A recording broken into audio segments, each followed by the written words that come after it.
नमस्ते स्टूडेंट्स, आज हम हमारे BEd second year understanding the self विषय में जानेंगे व्यक्तिक संप्रेषण। कम्युनिकेशन संप्रेषण का हमने पूरी तरह से इसका अर्थ समझ लिया कि संप्रेषण क्या होता है। जब हम दूसरे तक अपने विचारों भावों संपत्ति को आदि को ट्रांसफर करते हैं और वो हमारी बातों को समझता है और अपने आप पसंद करता है कि वो हमारा संप्रेषण कहलाता है।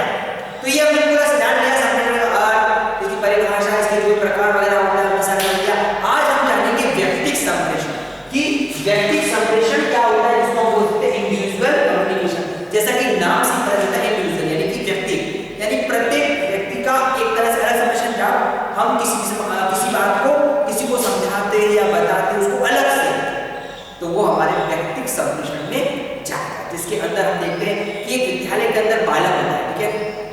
तो बालक कुछ शिक्षक से ज्यादा जाता है तो शिक्षक के पास भी जाता है, तो शिक्षक उसको अलग से कुछ बातें बताता है, समझाता है, तो उसके व्यक्तिक संप्रेषण में जाएगा, जिसमें वो सिर्फ उसी बालक पर फोकस कर रहा है और उसके हिसाब से उसको समझाने का प्रयास कर रहा है। तो ये कहलाता है हमारा व्यक्तिक संप्रेषण, इंडिविजुअल कम्युनिकेशन।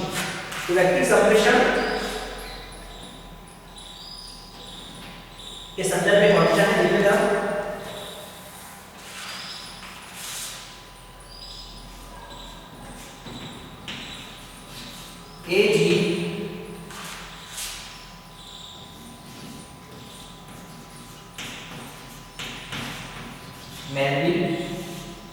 एजी मेलविन इन्होंने क्या कहा है,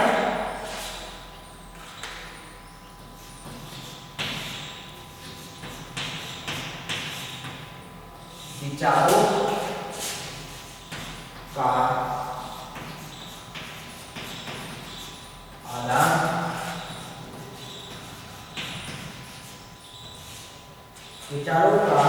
आदान प्रदान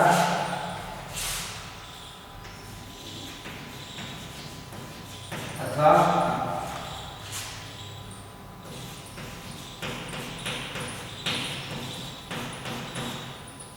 व्यक्तिगत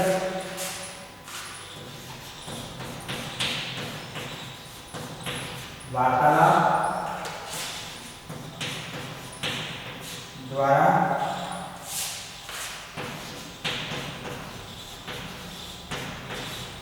बालकों को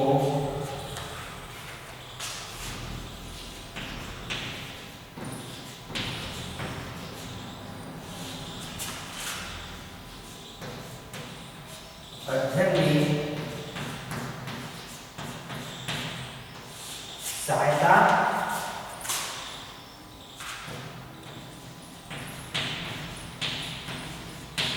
आदेश तथा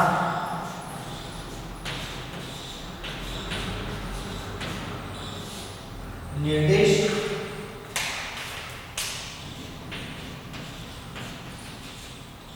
प्रदान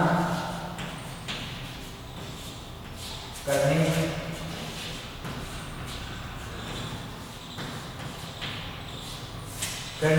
लिए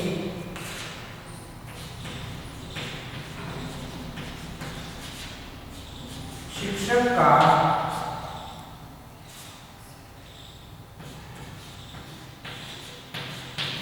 प्रत्येक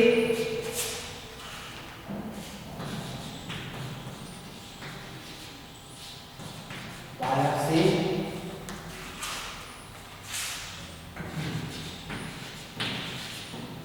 पृथक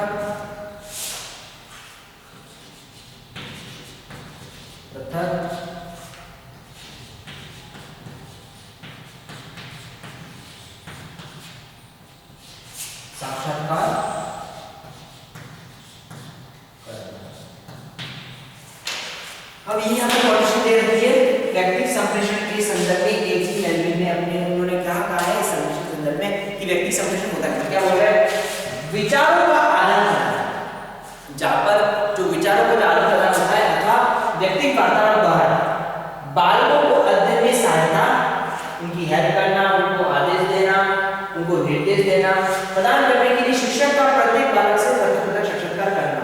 कैसा किसका कि हम प्रत्येक बालक से अलग अलग यानी कि इंडिविजुअल जब उनसे हम साक्षात्कार साक्षात्कार करते हैं, उनसे मिलते हैं, उनसे जानते हैं, उनकी बातों को समझते हैं, कुछ बातें बताते हैं, तो वो हमारे व्यक्तिगत संप्रेषण के अंतर्गत आता है। इसके माध्यम से ही हम क्या करते हैं, विचारों का आदान प्रदान व्यक्तिगत रूप से बातों को सहायता के लिए, आदेश के लिए और निर्देश देने के संदर्भ में इस संप्रेषण का प्रयोग किया जाता है। तो विद्यालय में टीचर होने के नाते हमको इस समझते थे बालकों की जो समस्या होती है, समस्याओं का समाधान करने के लिए हमको इस तरह के कम्युनिकेशन का सहारा लेना पड़ेगा। अब इस संप्रेषण के उद्देश्य,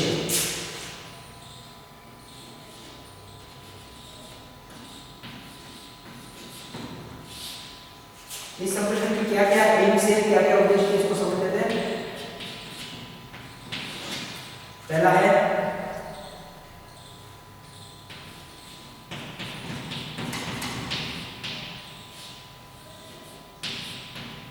छात्रों में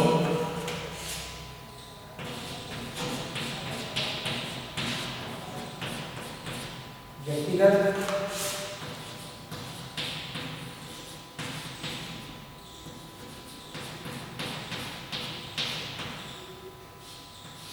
चिंताएं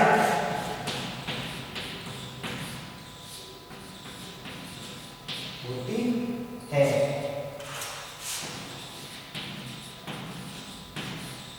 उनकी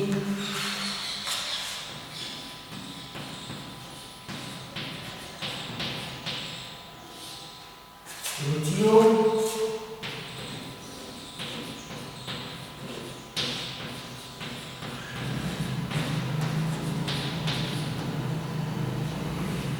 अभिरुचियों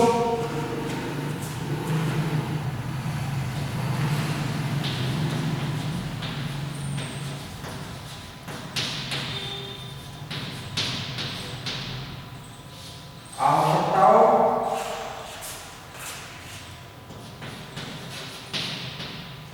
तथा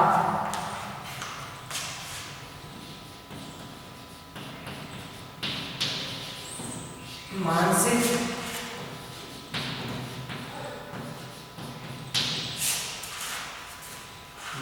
योग्यताओं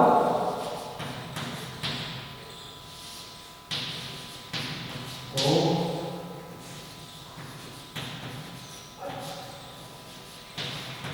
ध्यान में रखा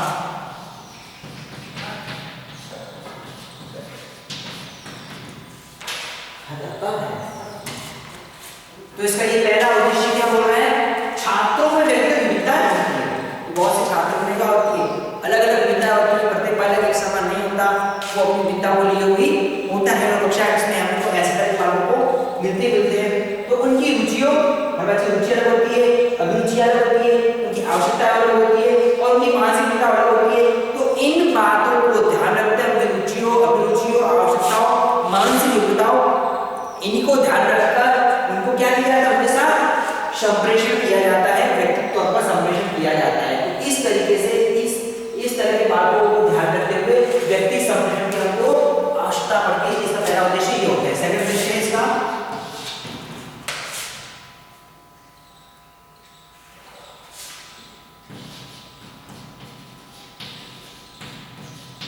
बालकों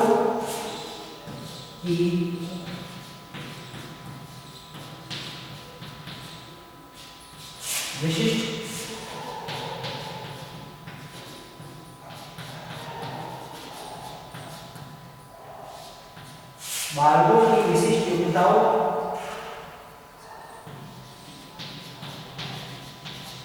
और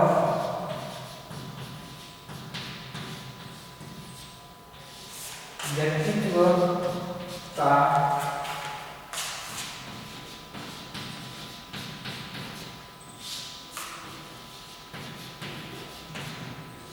विकास करना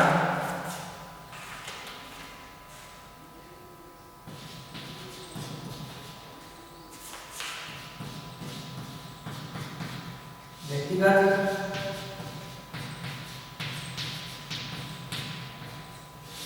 संप्रेषण का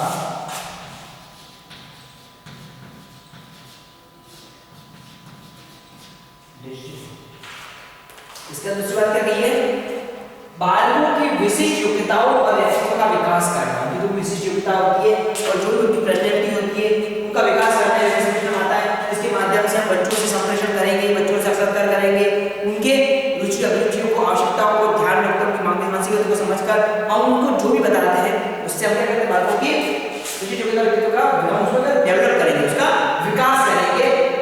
तो इसका ये दूसरा उद्देश्य होता है।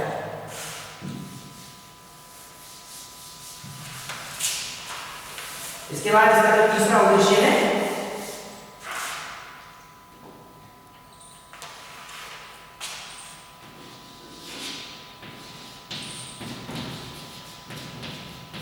साधारण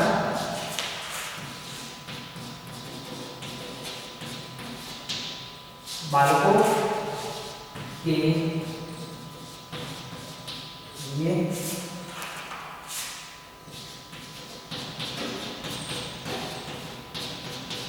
व्यक्तिगत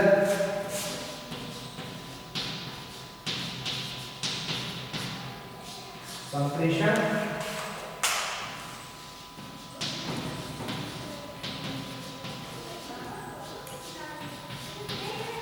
आवश्यक है। चौथा इसमें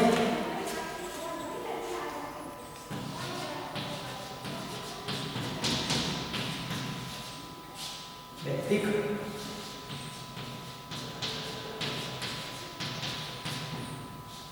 संप्रेषण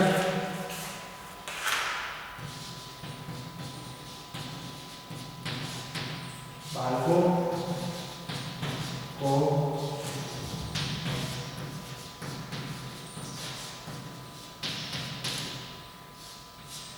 क्रियाशीलता का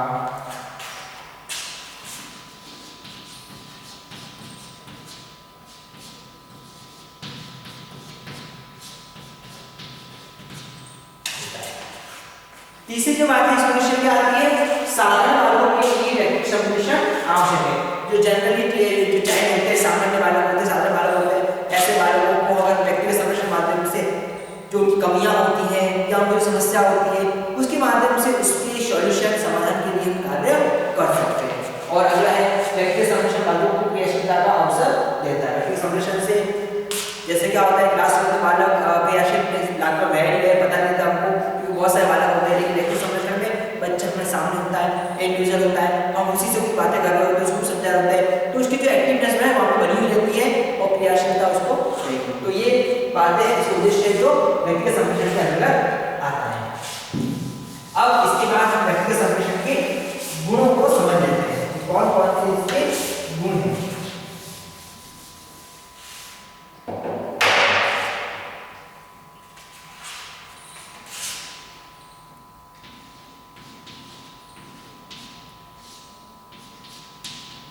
गुण है इस विधि में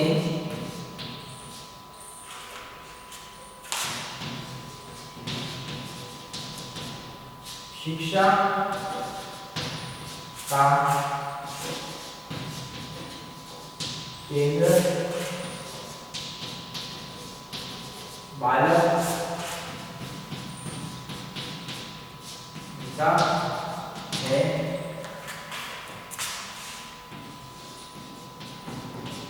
अतः यह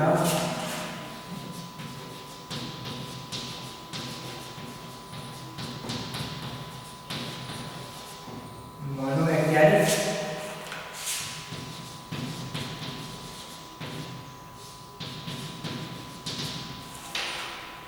इस स्थिति में जो शिक्षा का जो पूरा केंद्र किसको होता है, बालक का फोकस होता है, स्टूडेंट होता है। इसलिए मनोवैज्ञानिक विधि है, यानी बच्चों की साइकोलॉजी को समझते हुए, बालकों की मानसिकता को समझते हुए जो टीचर होता है वो स्टूडेंट के साथ क्या करता है, कम्युनिकेशन करता है, संप्रेषण करता है, बालक की मानसिकता को ध्यान रखकर किया जाता है। इसलिए पूर्ण रूप से यह एक मनोवैज्ञानिक विधि के तौर पर समझी जाती है।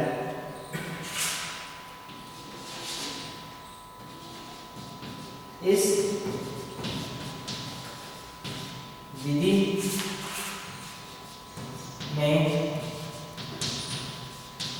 बालक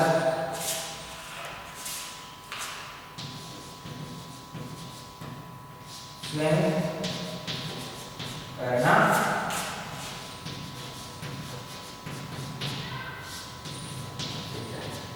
इस विधि का कहते हैं, इस मेथड के अंदर बालक को देखते हैं कि वो बालक स्वयं करना सीख जाता है कि बच्चों को अगर आप एक दूसरे बताएंगे बच्चे उसको अच्छे से समझेंगे और उसको समझने के बाद अब उसको कैसे काम करना है, किस तरह से अपना रेस्पॉन्स क्रिएट करना है, वो सारा का सारा बालक अपने आप सीख जाता है।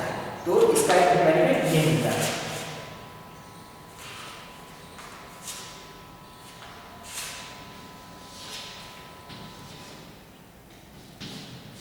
यह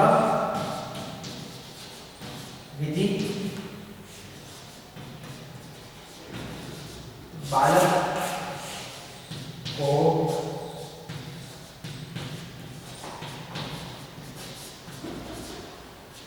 क्रियाशील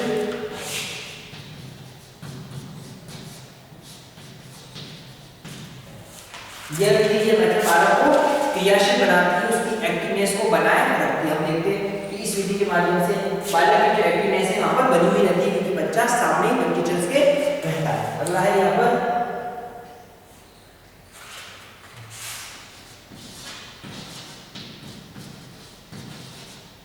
बालक को ज्ञान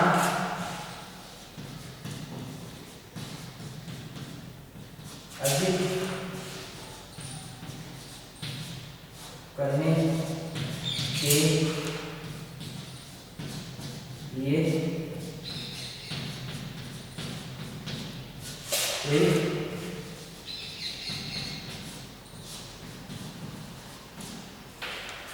बालक को ज्ञान अर्जित करने के लिए प्रेरित करती है। इस विधि में देखते हैं कि बालक पूर्ण रूप से एक ज्ञान अर्जित करने के लिए प्रेरित रहता है, तो वह टीचर से कुछ भी क्वेरी कर सकता है, कुछ भी जान सकता है, वो उसके अलावा कुछ और उसके मन में कुछ हो वो बातें उसके संबंध में पूछ सकता है जिससे उसके ज्ञान वृद्धि हो और उसको उसकी संतुष्टि हो, उसको संतुष्टि बना हो। तो ये सब गुण है और इसको समझ लेते हैं हम।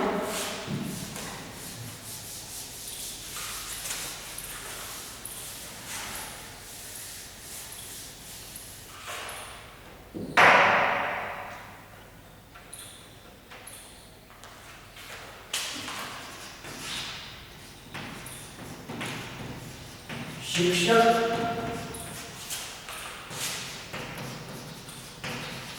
बालक पर अपने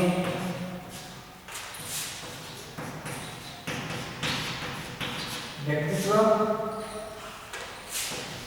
का प्रभाव डालने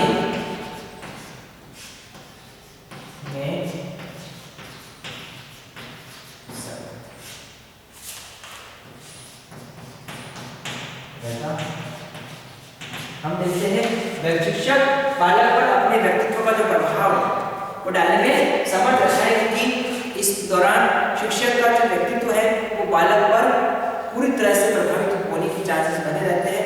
वो बच्चा उससे काफी कुछ सीखता है, आदतों को सीखता है और शिक्षक के नेचर वगैरह को सीखकर वो समझ सकता है। तो उसके व्यक्तित्व का एक प्रभाव बनता भी है और प्रभाव के द्वारा कुछ सीखता भी है। अगला है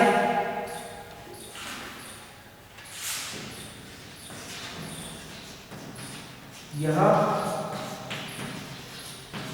विधि रोचक है। यह विधि रोचक है।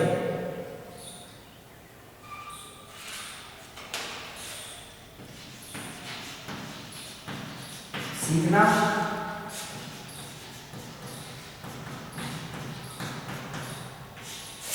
व्यक्तिगत कार्य है।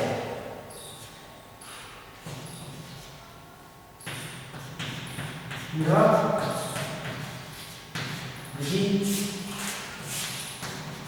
इस सिद्धांत का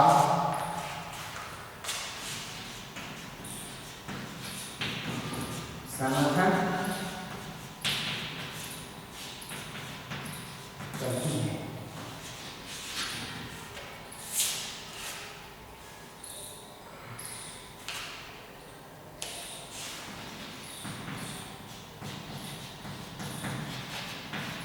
इस विधि में शिक्षक बालक पर व्यक्तिगत ध्यान दे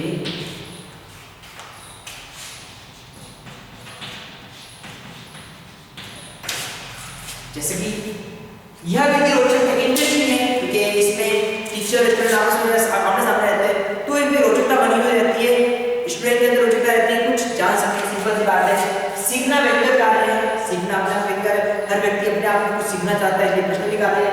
तो ये विधि इस सिद्धांत का पूरी तरह से समर्थन करती है, क्योंकि इंडिविजुअल मेथड है, एक तरह से व्यक्तिगत संप्रेषण है, तो एक जो व्यक्तिगत कार्य होता है सीखना, इस विधि को पूर्ण कर देती है। इस विधि में शिक्षक बालक पर व्यक्तिगत ध्यान दे सकता है, तो सामने है तो ध्यान देगा, तो ये गुण है।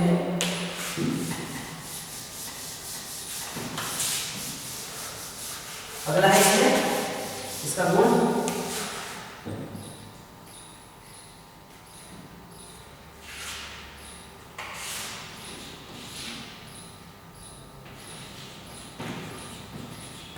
कौन सा विषय किस विधि से पढ़ाना है,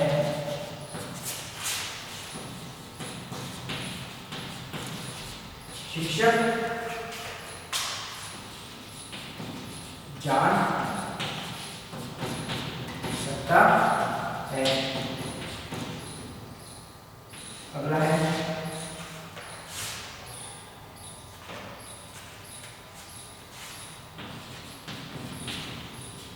यह विधि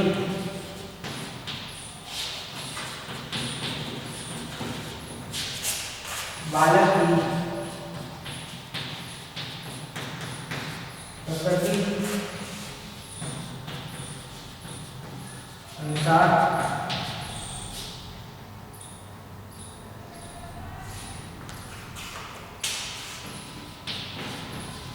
शिक्षा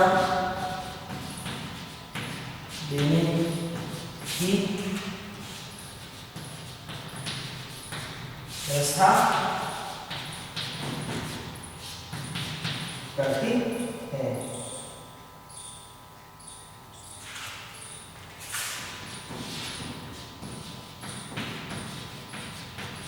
शिक्षक अपना दायित्व समझता है।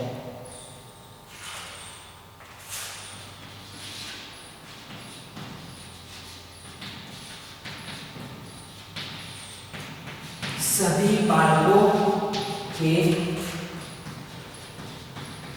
लिए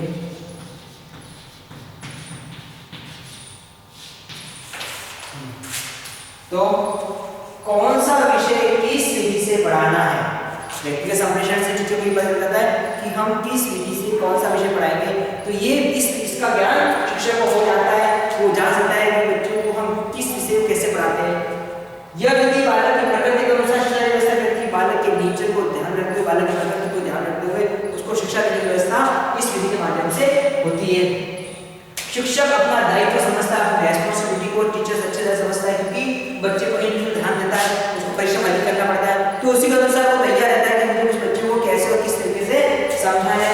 और जो जन्मगत बुद्धि होती है, उत्कृष्ट बुद्धि होती है, सामान्य बुद्धि होती है, या जो बुद्धि हर तरह के बालक जो होते हैं उन बालकों के लिए समान रूप से लागू होती है। टीचर बालकों की मानसिकता को समझते हुए, उनकी योग्यता को समझते हुए उनके हिसाब से कम्युनिकेशन करता है। तो याद रखना है व्यक्तिगत संप्रेषण क्या है, इसकी परिभाषा को समझते हुए इसके उद्देश्य और गुणों को जानें।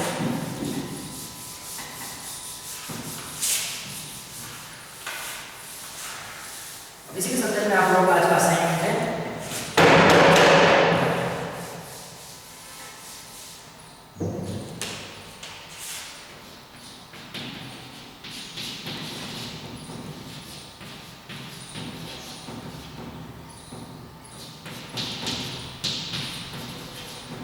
व्यक्ति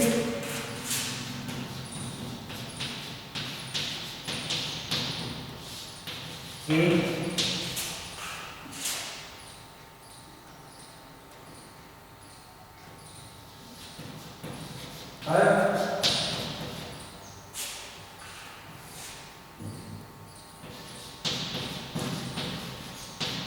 परिभाषा को